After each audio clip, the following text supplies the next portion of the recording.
সুপ্রিয় দর্শক আসসালামু আলাইকুম, কেমন আছেন আপনারা? নিশ্চয়ই ভালো আছেন। আজকের ভিডিওতে আপনাদের সবাইকে স্বাগত জানাচ্ছি।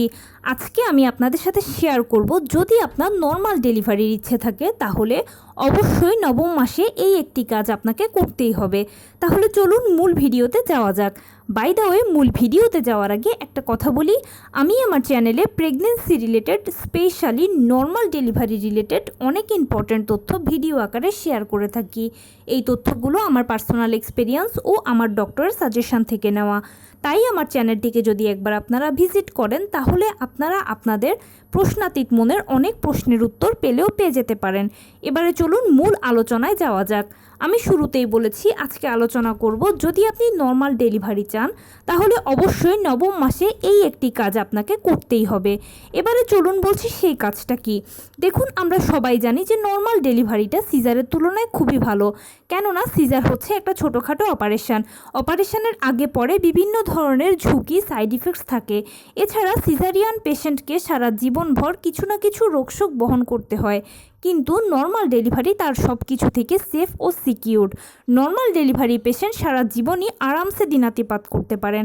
আর সব কিছু জানা সত্ত্বেও আমরা নর্মাল ডেলিভারিকে পছন্দ করা সত্ত্বেও মুখেই শুধু নর্মাল ডেলিভারি করি, কিন্তু সেটার জন্য যে কিছু কাজ করতে হবে সেটা আমরা করি না, বা অনেক সময় ভুলবশতও করি না। দেখুন, আপনি যখন নবম মাসে পড়বেন তখন কিন্তু অবশ্যই আপনাকে এই ভুলটা করা চলবে না।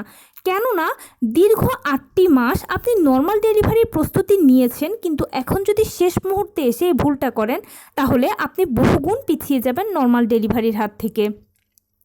নবম মাসে পড়লে যেটা হয় যে অনেক সময় আমরা একটা বাচ্চা যতটুকু তার জন্ম ওজন হওয়ার কথা ততটুকুর প্রায় 90% বা তার থেকেও বেশিরভাগ তৈরি হয়ে যায়। তো বাচ্চার জন্ম ওজন কারো 2.5 কেজি হয়, কারো 3 কেজি হয়, কারো 3.5 কেজি হয়। এখন এই ওজনের একটা বাচ্চাকে মা কিন্তু তখন ক্যারি করেন। মা যে ক্যারি করছেন, মায়ের পুরো ভারটা কিন্তু মায়ের শরীরের উপরে পড়ছে। এর ফলে কি হয়, মায়ের পিঠে ব্যথা, হাঁটুতে ব্যথা, কোমরে ব্যথা, তলপেটে ব্যথা, যৌনাঙ্গে ব্যথা, এছাড়া হাতে পায়ে পানি এসে যাওয়া, আরও বিভিন্ন ধরনের শারীরিক সমস্যার মধ্যে মাকে পড়তে হয়। আর যখন স্বাভাবিকভাবে আমাদের শরীর খারাপ লাগে তখন আমরা একটু শুয়ে বসে থাকলে আরাম ফিল করি। ঠিক তেমনিভাবে একজন নবম মাসের গর্ভবতী মাও যখন এরকম খারাপ লাগে, তার কষ্ট হয়, তখন তিনিও শুয়ে বসে থাকলে একটু বেশি আরাম পাওয়া যায়। কিন্তু এই জায়গাটা হচ্ছে সবথেকে বড় ভুল। আপনার খারাপ লাগছে, কষ্ট হচ্ছে, আমি জানি, কিন্তু যত কষ্টই হোক না কেন নর্মাল ডেলিভারির জন্য, নর্মালে আপনার বাচ্চাকে আপনি পৃথিবীতে নিয়ে আসার জন্য এই কষ্টটুকু আপনাকে কষ্ট করে স্বীকার করতে হবে। আর এ সময় প্লিজ এই ভুলটা করবেন না। এ সময় শুয়ে বসে না থেকে বেশি বেশি করে হাঁটা চলা করুন। একদম নিয়ম করে সকালবেলা ঘুম থেকে উঠে 30 মিনিট হাঁটবেন এবং 10-15 মিনিট বাটারফ্লাই স্টাইলে বসে থাকবেন। এরপরে আবার রাতে ঘুমোতে যাওয়ার আগে 30 মিনিট হাঁটাহাঁটি করবেন এবং 10-15 মিনিট বাটারফ্লাই স্টাইলে বসে থাকবেন। আর এছাড়া সারা দিনে যেরকম সময় পাবেন হাঁটাচলা করবেন, সাংসারিক টুকটাক কাজগুলো করবেন, ভারী কাজ নয়, কায়িক শ্রমগুলো করবেন।